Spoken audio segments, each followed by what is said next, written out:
coming up on the Forum. Yeah, it looked like you guys switched some of the matchups around and having Austin with Steph and Vanderbilt off and, kind of getting out of their shooters more. But aside from that, just you being the anchor there, what did you see on that end and how did that end up working, especially in the middle of the game? Yeah, we just tried to make an adjustment. That's what it's about. Each game is its own entity and making adjustments to try to get the victory. And I think we did a good job of that tonight. Switching some of the matchups and tweak the little things of the game plan. And, we go back and watch it tomorrow and try to figure out minor adjustments, minor tweaks that we could probably make for game 4. Ron, by not shooting in the first quarter, was this another case of you just let the game come to you and let it build along the way? Well, obviously, you see the way D'Lo started the game. I think he had our first 11, and then AD chipped in, I believe, 7 in that quarter. So it allowed me to, kind of focus on the glass. Also had a few assists in that first quarter. It wasn't how the game was playing, but that's just how the game was going. And for me, I'm never a force guy. I've always been a guy, let the game come to me and make my imprint when needed. It's just I can feel the fans, I can feel that. I think we do as a team, and we want to repay them with the win.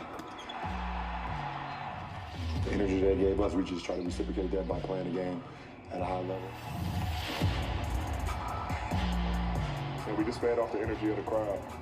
Like I said, they've been waiting for a long time to be in a situation. We've been waiting for a long time to have them in this situation. We're going to need them again.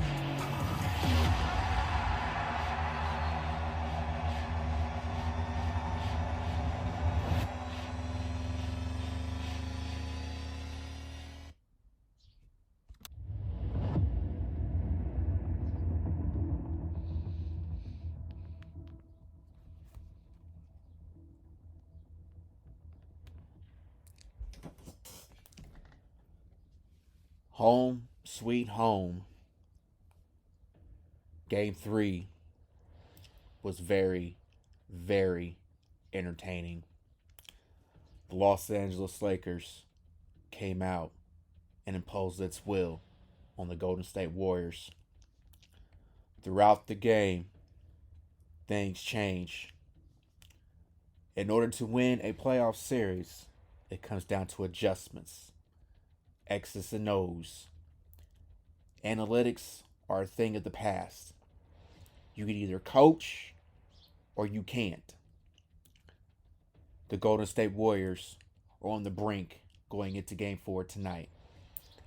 The Los Angeles Lakers have a commanding 2-1 series lead in a best-of-7 series in the Western Conference semifinals. The Lakers came back with a vengeance. Let the game come to them. No forcing of anything. But tonight, Game 4, Golden State will come out in a sense of urgency. For their dynasty is on the line. But we as Lakers have to take care of home court like we are down 0-2, 0-3. We have to keep imposing our will, keep playing physical with the Golden State Warriors. We shall see. The team who comes out with a sense of urgency will finish strong. The team who comes out lackadaisical with mental relapses and judgment will be the one that'll fall. Game 4, Lakers, Warriors from the Crypto.com Arena in Los Angeles, California. This is where legacies are made. Legends are born in the NBA playoffs. You play hard or you go home with bumps and bruises trying to figure out what's next. As we sit here today, Monday morning, we know what's at stake, Laker Nation. We know what we have to do. We have to win this game for sure. Game 4 will be highly entertaining and very tense. But nevertheless, before you go to the game, grab a seat, a beverage as the lights dim. This is the Form, a Los Angeles Lakers podcast, exclusively on the GRYD Network. Lake Show, you know what it is. Laker Nation, you know the vibes. As I always say, let's go.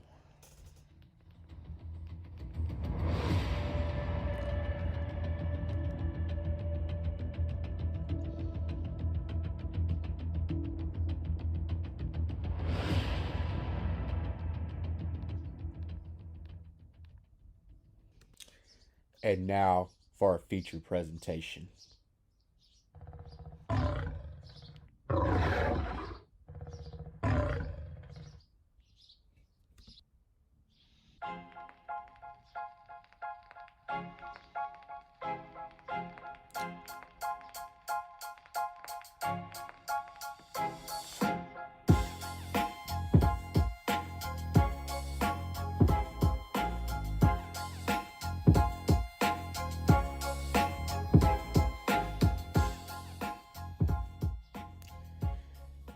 Good morning, Laker Nation. Happy Monday. Welcome to today's episode of The Forum, a Los Angeles Lakers podcast, right here on the GRYD Sports Network. Dare to be different, step into the GRYD, your new leaders in digital media, sports, and entertainment. My name is Patrick L. Brown. I am the host of this phenomenal podcast. And man, oh man, what a very defensive performance by the Lakers on Saturday night in Game 3. As I always say, time and time again, offense wins you games, but defense still matters in basketball. And that was a blitz performance by the Los Angeles Lakers in the second half. Before we get into the topics on today, if you haven't subscribed to the GRYD, please do on Apple Podcasts, Google Podcasts, Spotify, iHeartRadio, and even check us out on the YouTube channel as well. The page is growing and the network is expanding as we speak. I want to thank each of you for taking time out of your day to listen.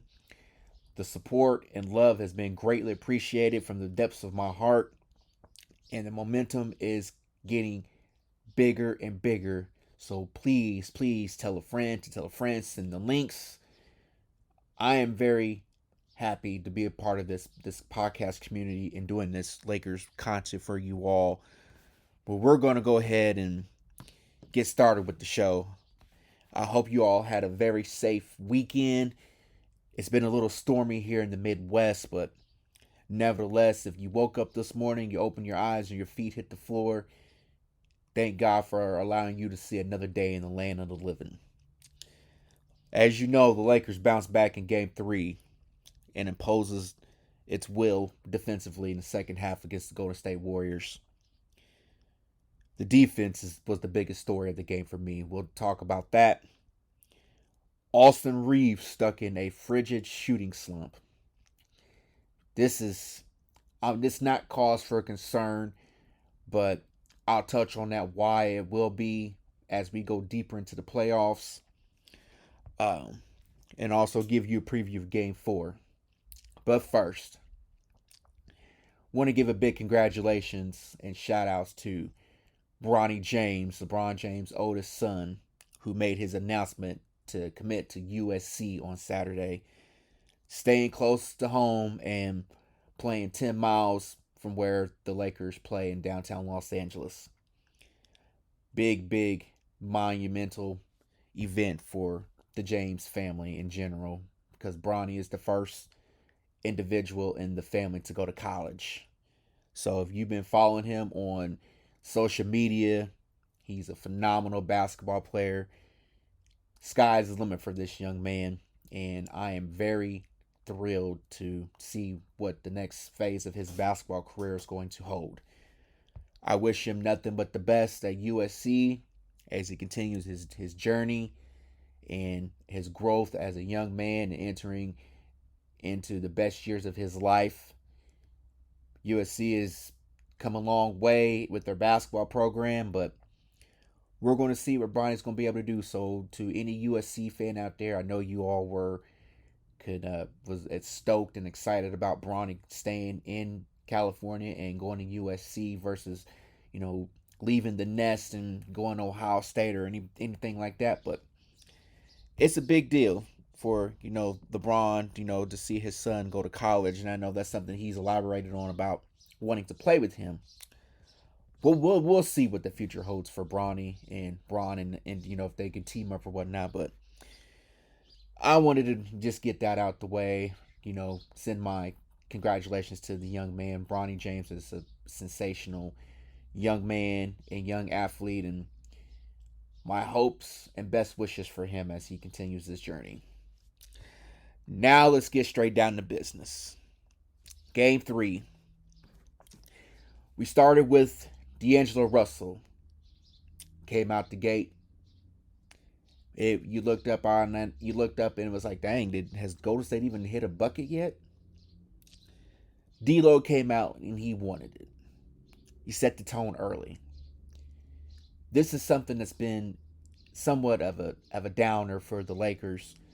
Somebody other than LeBron and AD to get the show started. You got to let the game flow any way that it can. This is going to be some momentum going in tonight's game for Game 4. It's not going to be every night that D'Lo has it going, but man, I just had to say to myself on Saturday night, like, man, D'Lo, he's found his place in basketball finally. He finally feels comfortable in an offense, in a team that trusts him. That's something you need in playing any sport, is trust. But we all know, at the end of the day, adjustments had to be made. And boy, did we make them. I've been very critical of Coach Darvin Ham over the past several weeks. He's not good at making adjustments, but by golly, George, today or Saturday night, he did just that. That's what it's going to boil down to. It's coaching and adjustments. But D'Angelo Russell got the party started with his own little run. Golden State was kind of on skates there for a second. But we all know the great talents and shot making and capability of Steph Curry and Klay Thompson can get the Warriors back into this game without question. Our defense in general wore Golden State down. We blitzed them. Credit, they were highly contested shots, but they just wasn't falling. You can live with that. Somebody on the court other than 30 and 11 beating you I'll take that. It looked like they were going to run away with it, midway through, the second quarter. But one thing that I was noticing, Golden State's offensive lineup was what kind of gave me a little bit of a scare with Klay and Steph, Poole, Wiggins, and I think Kevon Looney with their shooting lineup. That's where the defense had to slow down the Warriors on that side of the ball. Physicality. If we're going to win this series, I believe that's going to be very crucial. That lineup works against their against their offensive lineup when they want to space the floor and knock down shots. You've got to give Darvin Ham his credit for that, because I kept saying, defense, you got to play physical with them. You cannot allow them to get going. You got to stay in front of them. And by golly, George, we had to slow the game down. Because once you get into a possession game with the Warriors, you're in trouble. Their shots were highly contested and were good looks. It just wasn't falling. And it wore them down. Because we were in front of them all night long. The free throw advantage was still the tall tale of the game. The Lakers got to the free throw line more than the Warriors, and it's just been one of those things where the little things matter in this series. You have to be able to make your free throws. You've got to be able to attack. That's something that I was hoping would happen. It was basically all that you wanted to live up to be. The free throws, Lakers shot 37 free throws, made 28 of them, which is 75.7%. The Warriors got to the free throw line 17 times, making 12, which was 70.6. 3-point field goals was advantage on the Lakers. Steals, assists were maybe one apart. Points in the paint was pretty much equal. But the bench, our bench came to play. Lonnie Walker off the bench. And I kept saying, we got to get him in the lineup. Lonnie Walker had 12 points off the bench. You'll take that. It was a well-balanced game from start to finish. I can live with that. AD, the defensive anchor. Blocks have been his stat in this series throughout this postseason. When AD is engaged defensively, he's more effectively on the offensive side of the ball. There was a strange mishap during the game, which I was a little... Actually, two events that occurred in Game 3. AD got taken down by Moses Moody by the ankles. It was an intentional foul, and it ended up being a take foul plus a flagrant 1. I don't think I've ever seen anything like that before. But AD, for what it's worth, stayed in the game, got whacked in the head, if I'm not mistaken, and every time he goes down, you just hope and pray, get up AD, and we just cringe. It's like, not now. It's like, it's almost every single game, it's something with AD, whether if it's non-intentional, non-contact, whatever the case may be, he always goes down, and you just like, oh, come on, AD, not now. But he was able to stay in the game and play through it. LeBron's strange stat in the first quarter, I should say. He didn't attempt a shot or a free throw until midway through the second quarter. As you heard in the opening sequence, that he's let the game come to him to focus on the glass and whatnot, and a few assists. LeBron's not going to force anything. I'm not here to say, well, LeBron should have been out there, trying to get his shots. When other guys have it going, you can focus on the defense and the hustle plays. That's where LeBron can have an impact. At age 38, yeah, he's the all-time leading scorer, but you just got to let the game come to you. What you do predicates the game. And his impact was surely felt.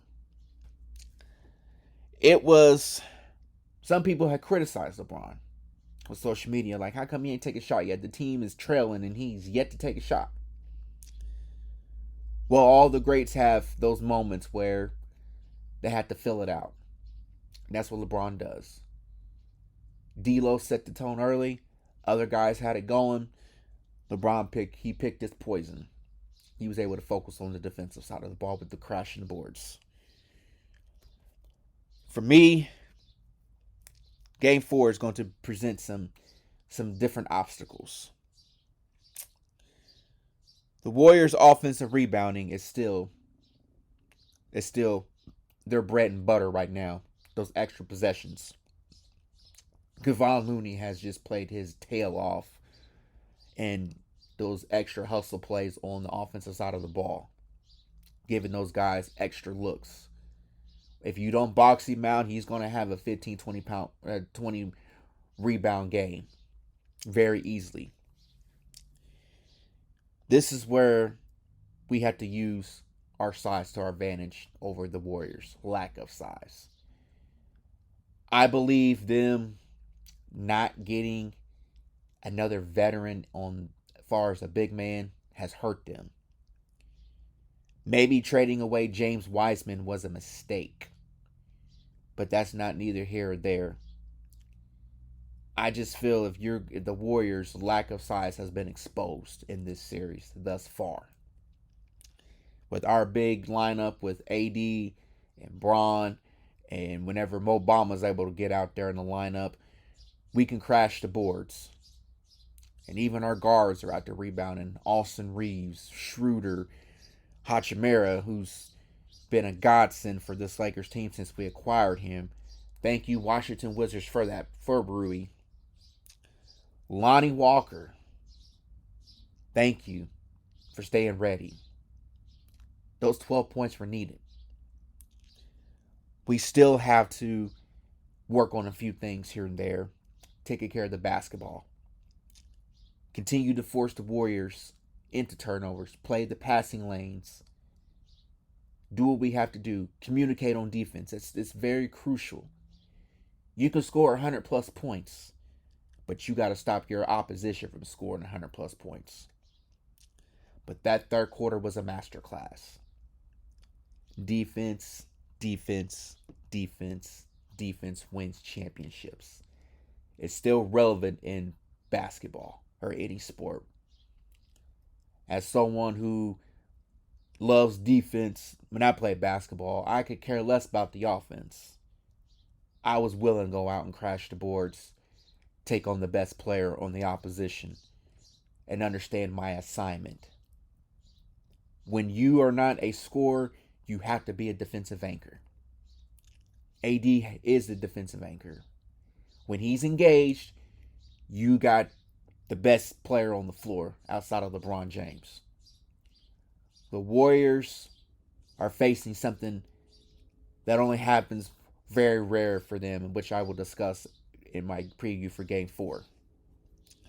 But overall, it was a defensive performance by the Los Angeles Lakers. We blitzed the Warriors. We made our adjustments. Can we keep it going into Game 4? Moving on to Austin Reaves. What is going on with Austin Reaves?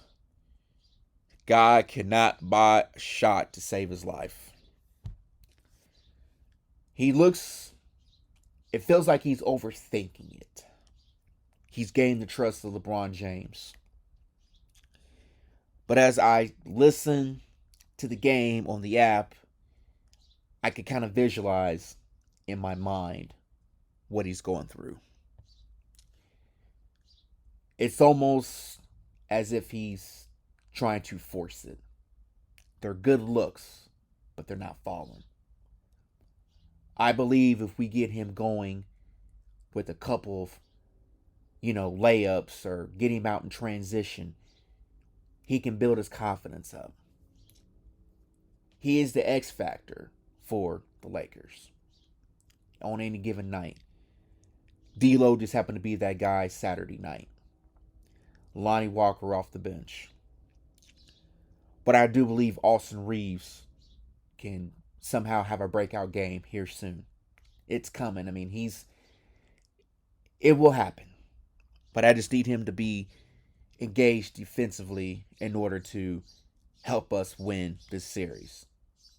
Play physical with Klay Thompson. Whatever is asked of him to do, he's going to do it. That's what I love about Austin Reaves. He's become a fan favorite, and he is a grinder. He is a grinder from a small town in Arkansas to a small school and being undrafted out of Oklahoma. This young man has worked his way up.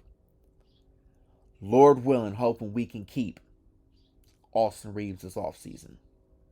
It is something I am going to probably cover here in the coming weeks, Because once free agency starts, Austin Reaves is going to be the one player that I hope that we can bring back. You may say, well, Patrick, he's not shooting the ball well. Why keep giving it to him? He has to keep building his confidence. They're eventually going to fall. But if they're not falling, he knows what he has to do defensively. If that's taking a charge, getting a rebound, setting up other guys on the offensive side of the ball to give them a good look at a jump shot or a three-pointer. Austin Reaves does the little things. We've got to build confidence with Austin. We got to keep him lifted up. I know it's been rough. It's a rough shooting slump for him. But eventually, he will break out of it. And when he does, he's going to remind everybody he's him. As he did in the Memphis series in Game 1. Memphis and Golden State are two totally different teams.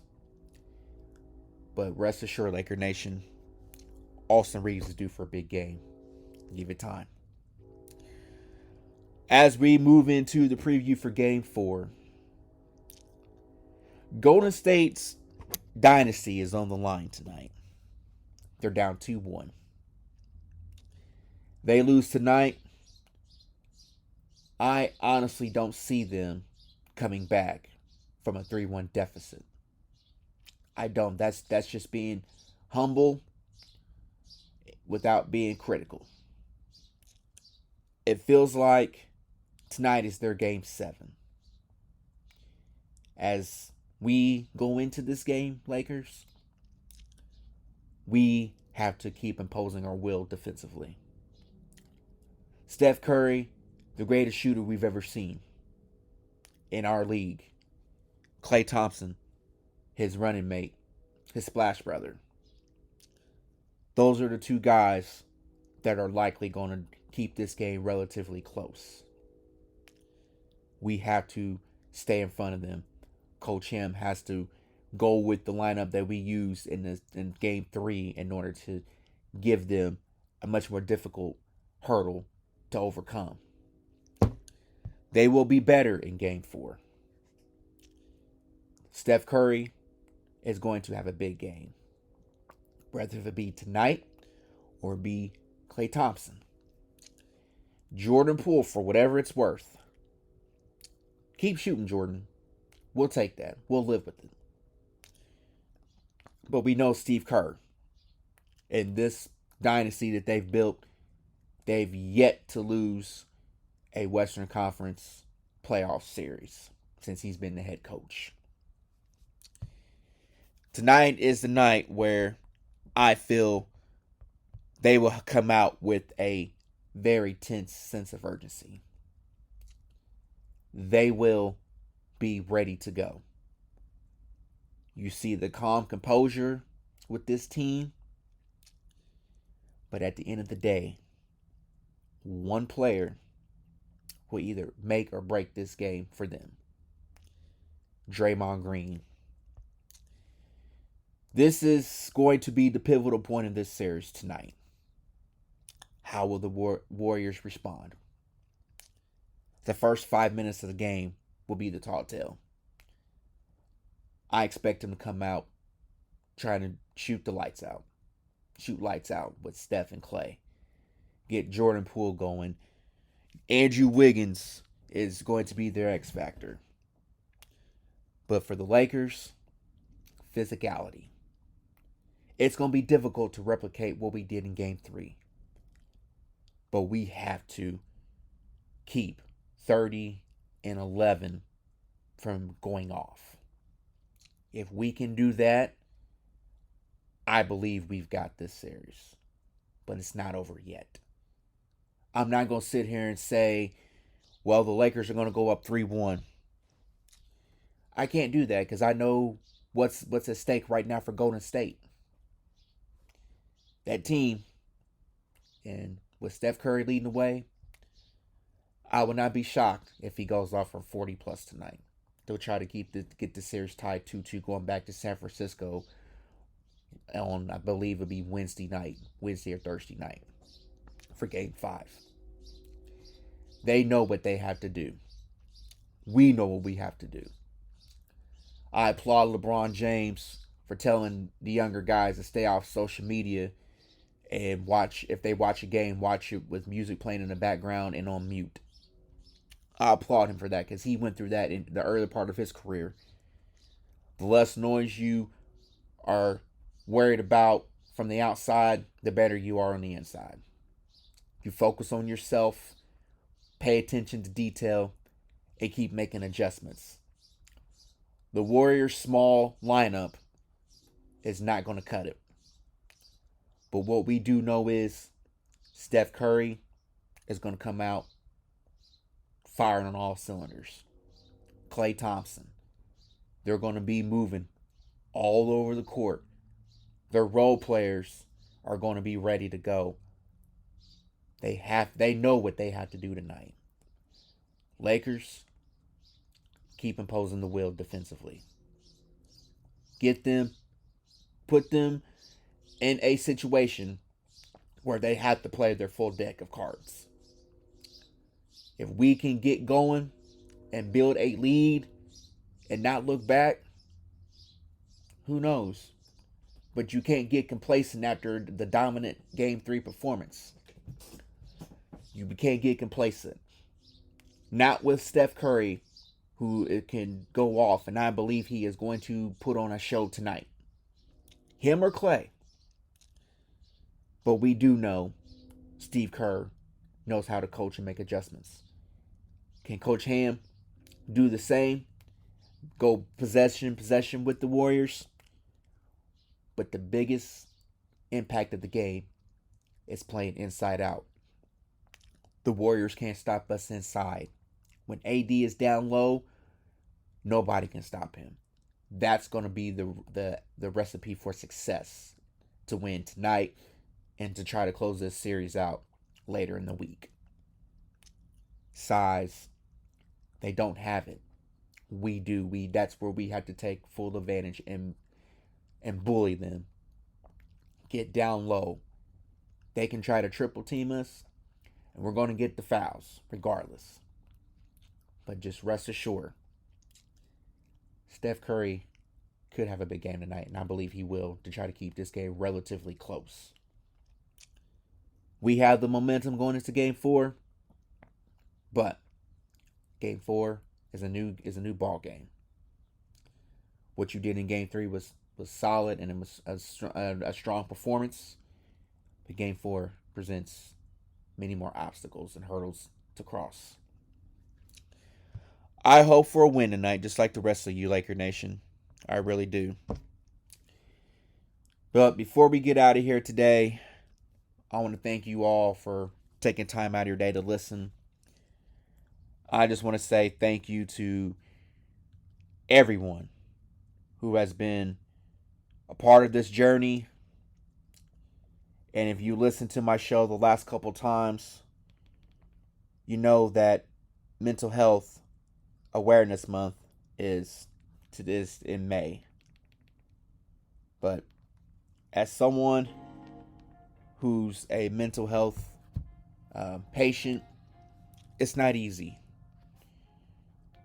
I want to use my platform and voice to raise awareness. There's a lot of sickness going on in our society, a lot of mental issues. But I want to say to all those who are struggling, let's continue to keep the dialogue open for mental health. You're not alone. You're loved, valued, and appreciated. It may seem dark and gloomy, but at the end of the day, there's always light at the end of the tunnel. If you know someone who is struggling with their mental health, whether it be anxiety, depression, even thoughts of suicide, please seek help. It's okay to not be okay. We all have meltdowns. I've had a meltdown as of lately, feeling gloomy and overwhelmed. Life can be what you see. Art imitates life. Between gun violence and everything else in the world, we need prayer more than anything. It's sad that you turn on the television and then there's another shooting at a shopping complex or at a school or even in your neighborhoods. Please call your local government officials and help change this. Keep the dialogue of mental health going. Break the stigma. Be kind to one another. If you're feeling alienated, depressed, suicidal, don't be afraid to say, I need help. Do all you can to live life to the fullest. Live one day, 1 minute at a time. It's a marathon and not a sprint, as the late Nipsey Hussle once said. Continue to keep yourself safe. Create a safe haven. Take time away from social media to avoid burnouts. Go outside, enjoy nature, get some fresh air and some sunshine. Do what's necessary to keep yourself encouraged. Keep yourself free of negative energies and people. Do all you can to protect your space. Laker Nation, I hope and pray that you have a wonderful Monday. Continue to support the GRYD Sports Network. Subscribe to the YouTube channel. The episodes are available on the podcasting apps. Check out the other content creators as well. Big ups and shout outs to all my teammates over there at the GRYD. We are expanding our network, so please jump on that wave and catch it because you do not want to miss exclusive content from our content creators. Tonight, Game 4, Lakers Warriors. Laker Nation, be safe. Have a wonderful day. Wear your purple and gold loud and proud. I will be keeping up with the score as much as I can at work tonight. Until the next episode, Lake Show, let's go. This is Patrick L. Brown signing off, your host of the forum. Please be safe leaving the forum. May God watch over you and keep you shielded from things seen and unseen. Until the next episode, peace out.